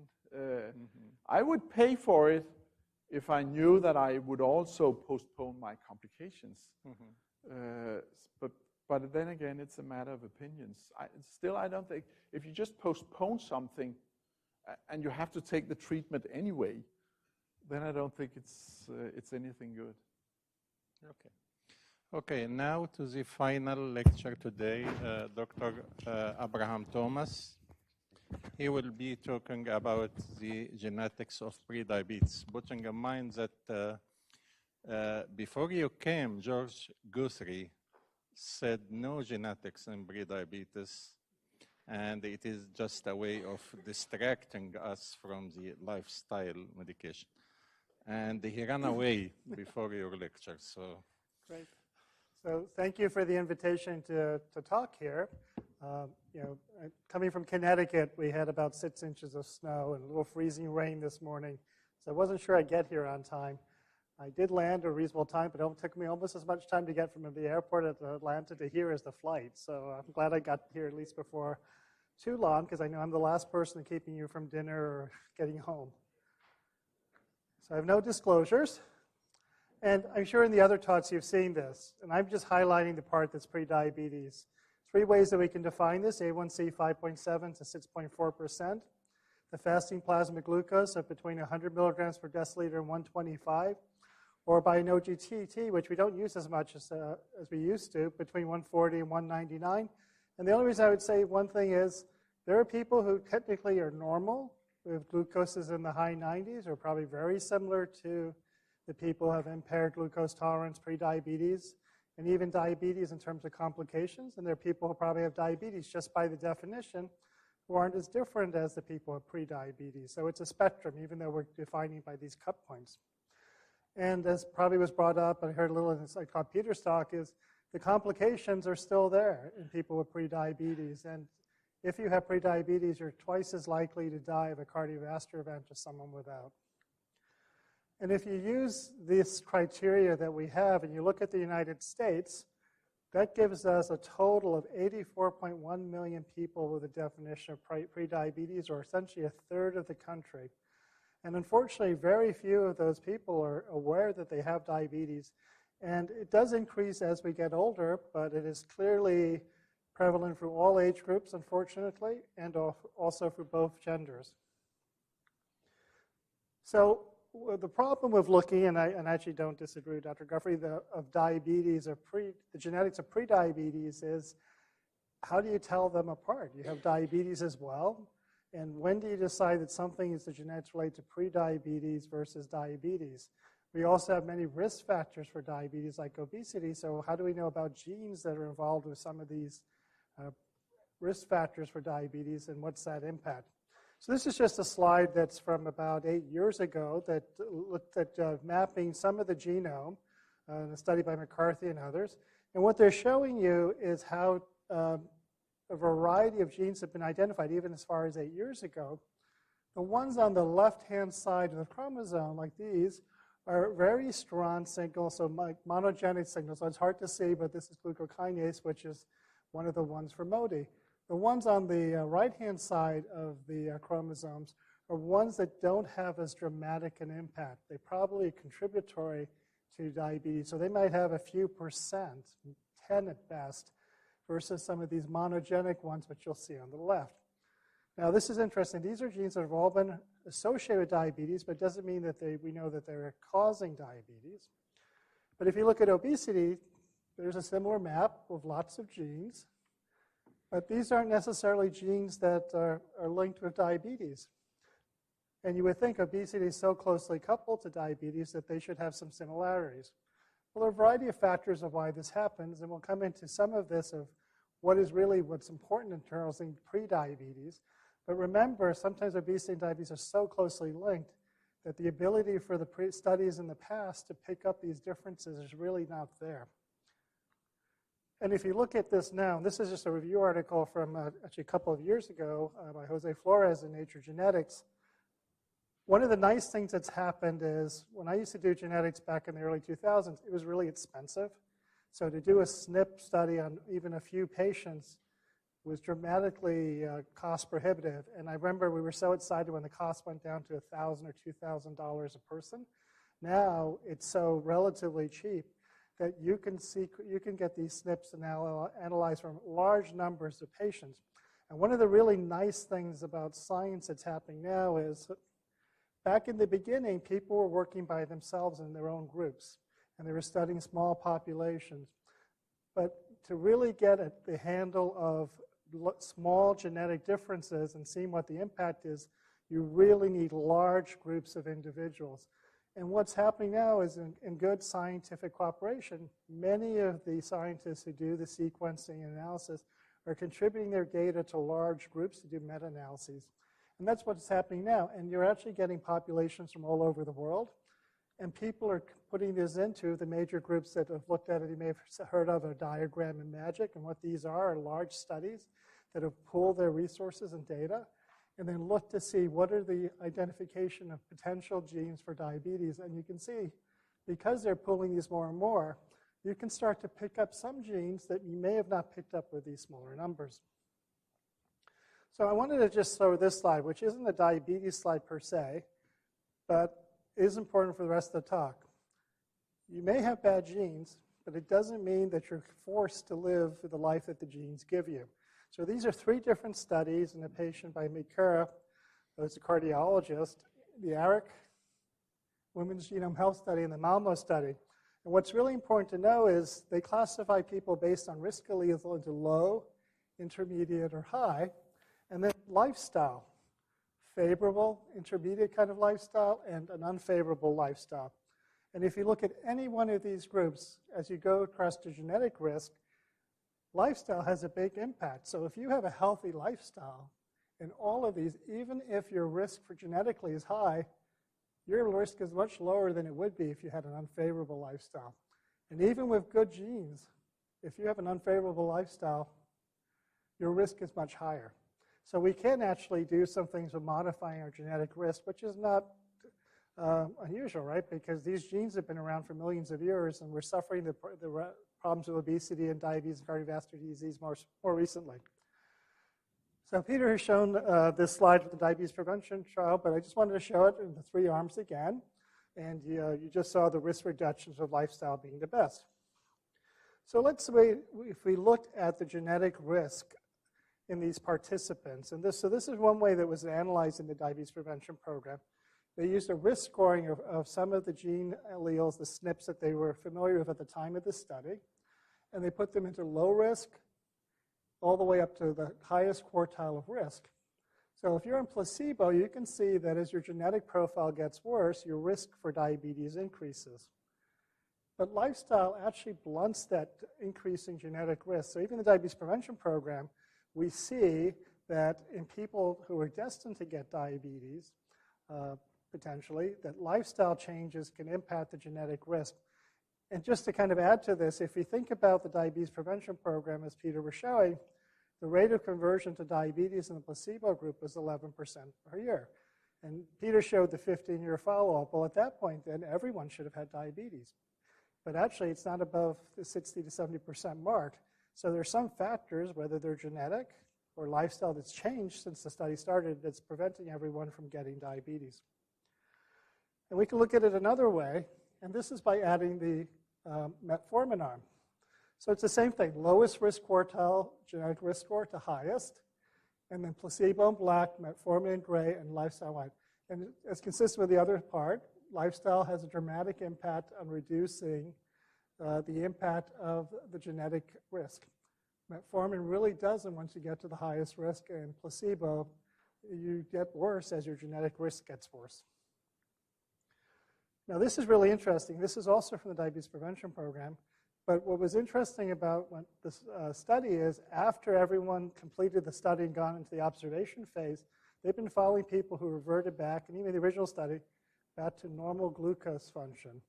And as you can see, once again, the genetic risk does have an impact, especially in the placebo or metformin. The likelihood of regressing back to normal is lower if you have a higher genetic risk score. Lifestyle is pretty consistent along all 4 genetic risk scores. So even though it goes down, if you have a favorable lifestyle, you're more likely to actually reverse your pre-diabetes to normal if you have a healthy lifestyle, even with a higher genetic risk. And this is from the EPIC INTERACT study, just to show a similar example. The black is the highest BMI, intermediate BMI, and low BMI. And if you look at quartiles of risk, this being the highest risk on a score, you can see the impact of BMI on developing diabetes, and having a lower BMI kind of mitigates some of that risk of developing diabetes in this study. So many years ago, I'm sure some of you remember where Alf DeFranzo did the deadly octet. Well, Stan Schwartz and this group actually have expanded on this as we've learned about more possibilities of why we get diabetes, and they've actually increased it to 11. Most of our genetic understanding, and it's still early, have been focused on insulin resistance and insulin secretions. These other areas are still relatively new, like the biome, so we really don't have as much information about what the contribution of the biome is or what the contribution of the brain is. Now, it'll be interesting because some of these SNPs that have been identified by these large genome-wide association studies have been identified in areas of the brain and other places, and they didn't make sense, but as we expand our understanding of the metabolic pathways that are impacting our development of diabetes, we may be able to actually get a better understanding of what these genes or polymorphisms are doing. And as I mentioned, really, the focus has been on essentially two parts: reduced insulin secretion or insulin resistance. And for reduced insulin secretion, really, we're looking at it in two ways. Genes that are related to reduced beta cell mass, or genes that are related to beta cell dysfunction, usually by lowering insulin secretion. And on the other side, we have insulin resistance, so genes that lead to obesity, or genes that lead to insulin resistance, but not for obesity. So these are usually signaling in the insulin signaling pathway, for example, like IRS1 and all of these, by reducing insulin secretion and increasing insulin resistance, predispose to type 2 diabetes. And it is interesting, people have argued for many decades which is more important. As you probably will see as we go through the talk, the genetics would suggest one is more than the other, as we'll discuss. And what are some of the implications for this? Well, clearly there are therapeutic implications that we're not there yet. If you could actually identify a genotype that matches a certain phenotype, would we give certain drugs, right? When we give drugs to everyone, we're not going to see the effect because they probably don't have the same genes. The classic example that we use, though, is approximately 1% or so of all of our type 2 diabetes have MODY, that we don't identify them. That should be a lot of people. But we would give someone with glucokinase defect sulfonylureas, but if you don't identify, most of those patients, because they're younger, end up on insulin. But what if we could identify for other parts of the spectrum of prediabetes going to type 2 diabetes the appropriate drug that would impact them in addition to lifestyle?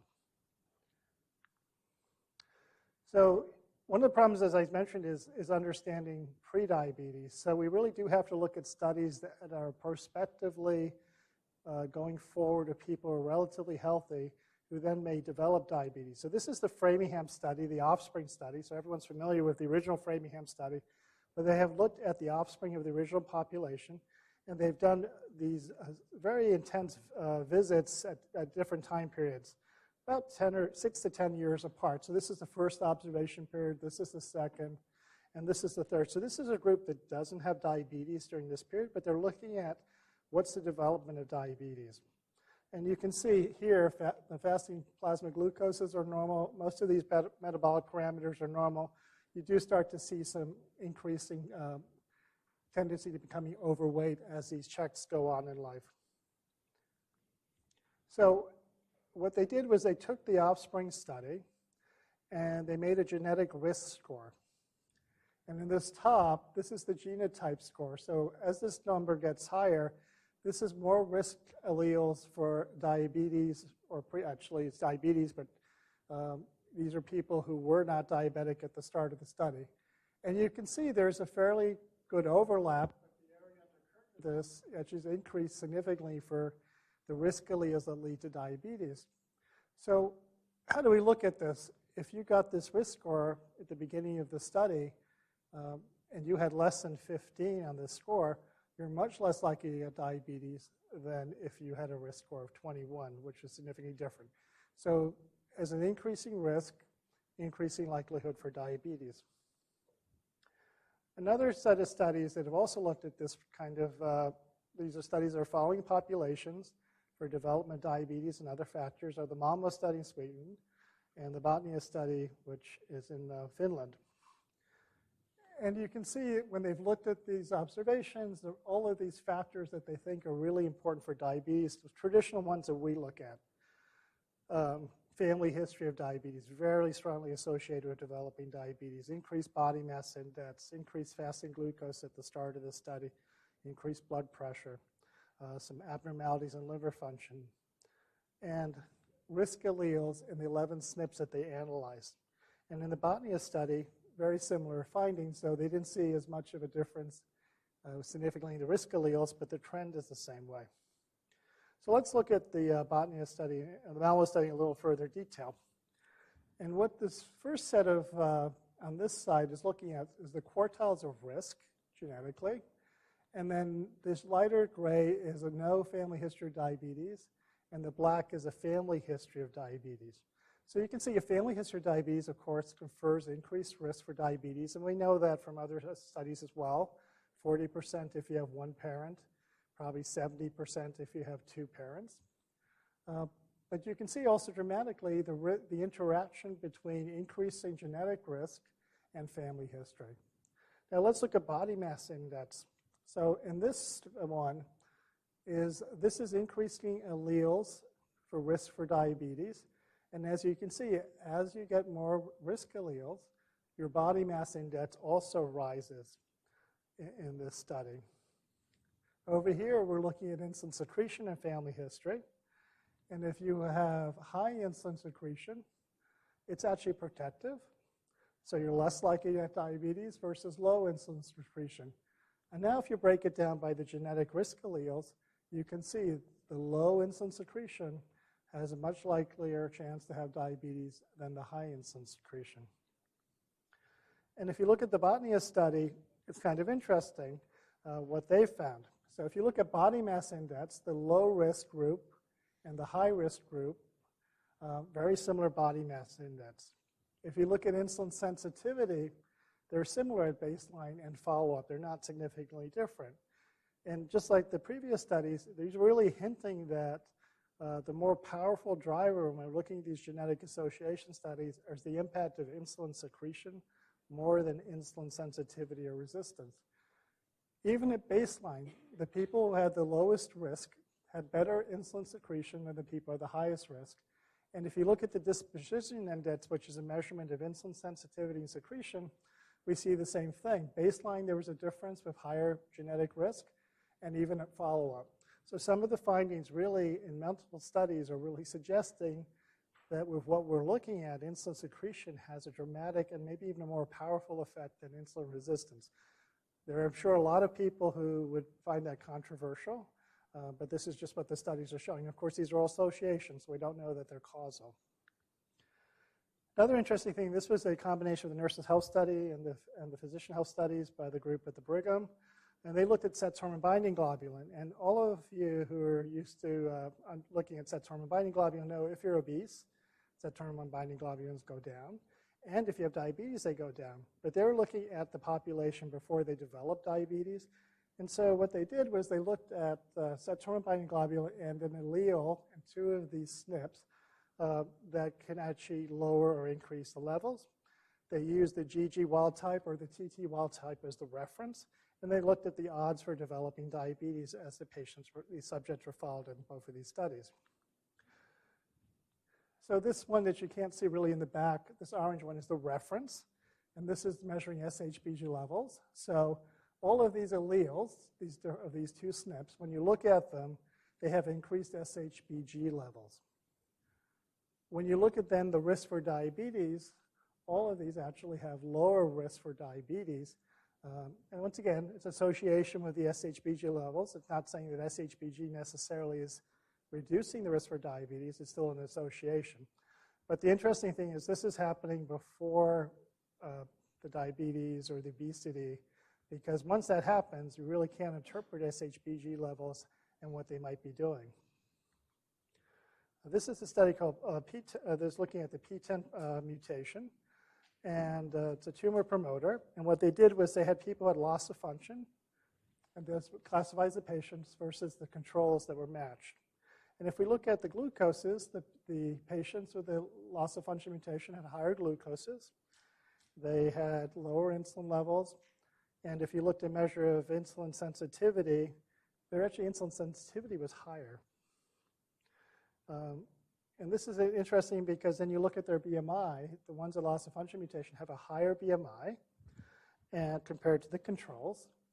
And if you look compared to a population of people for insulin sensitivity, their fasting insulin level versus BMI, the ones that actually had the loss of function mutation for a given BMI are actually have lower insulin levels, which might suggest that they're actually more insulin sensitive than the controls. And if you look at muscle and adipose tissue that were taken from these patients, 5 of them compared, in the baseline site, phosphorylated pretty similarly for muscle, a little difference in the adipose tissue. And then if you look when they were phosphorylated, this is pretty similar. As you can see here, these are the muscle AKT and the phosphorylated AKT. They're very similar. In adipose tissue, though, and it is different, but it does look like there's more phosphorylated AKT in adipose tissue. So even though their BMI is actually higher, this is suggesting that the response to insulin is actually similar or better in this group, which is why we can't just use parameters just like increasing BMI to help predict diabetes alone.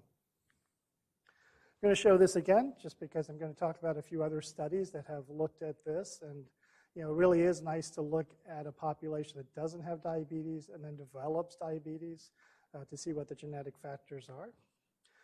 So this is a gene called, it's a transcription factor, TLF7. I can't say the whole name off the top of my head without it there.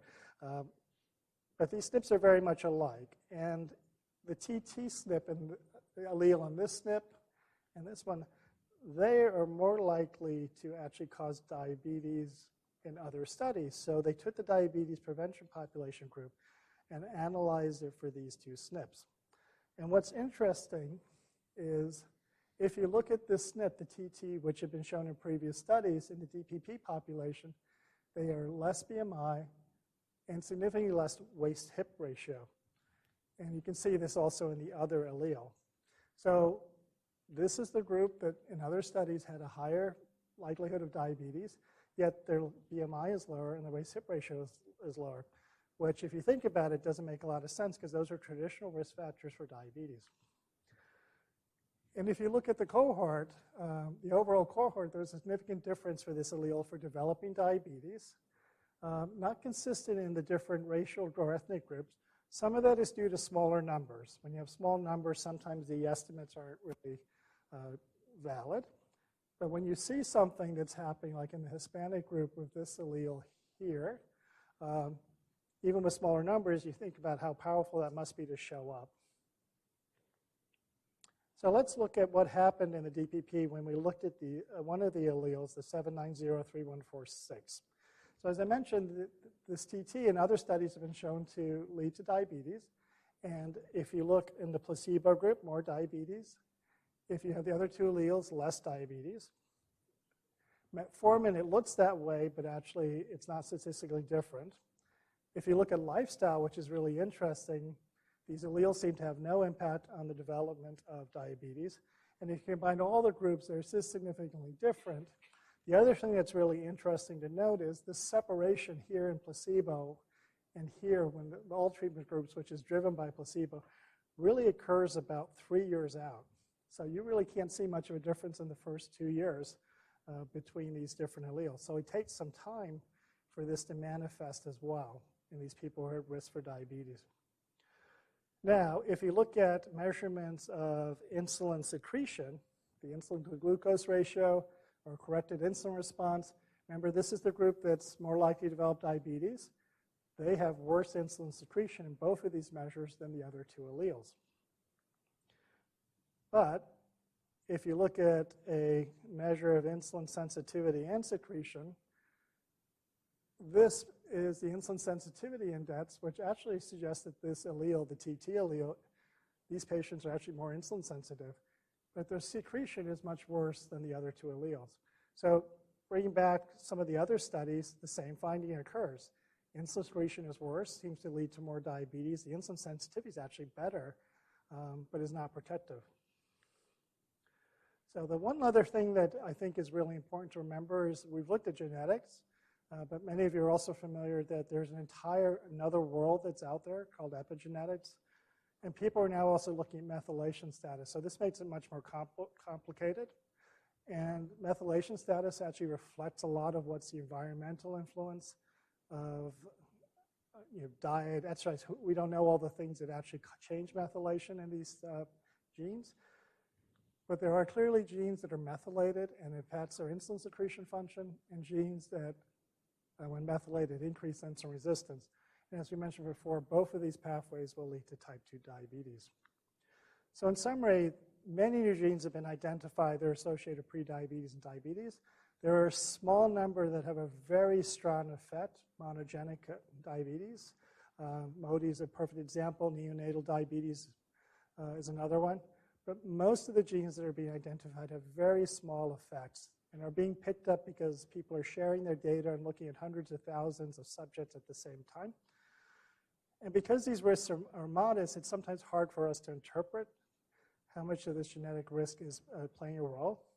The good thing that we should all remember is in all of these studies so far, positive lifestyle changes can trump the genetic background that we have. And other factors such as DNA methylation are things that we're also going to have to look at, which makes this much more complicated. And the hope is by having these factors and screening patients at risk, we could identify those. For example, if it really is true that insulin secretion is the driving factor, we may need to intervene in people who are going to have worse insulin secretion at a much earlier point than people who are just purely more insulin resistant. So thank you for your attention. Thank you so much. It's an amazing lecture. Thank you. Maybe you have time for one or two questions? Nothing? Are you aware of any guidelines to define whom should we screen, do genetic screening? There's nothing now. Partly, even though the cost has gone down on a research study, it's still expensive. Now, many of these commercially available products that are out there do screen for some risk, not just for diabetes, but other things, cancer, high blood pressure. Mm-hmm. I think the problem is people get those results and then don't know what to do with them. When they go to their physicians, their primary care physician, they don't know what to do with them either. I guess the good thing is whether you screen or not at this point, still the best advice is to change lifestyle. Thank you so much. Okay, this will be the end of the first day. Thank you for attending and see you in the morning.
What is your time? What do you and how many people? Well, I just heard that my son is driving home from college. So it's like, what's that? Well, so, all right.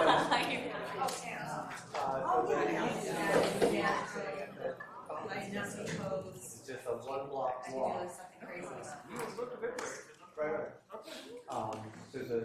To what's called Emory University. Oh, right, it's right outside. We will right probably outside call for of the- All right, are you Yeah, I mean, it's not far.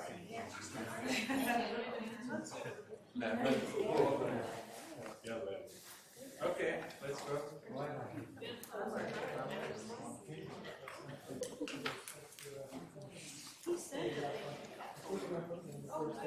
Yeah, you almost brought me out.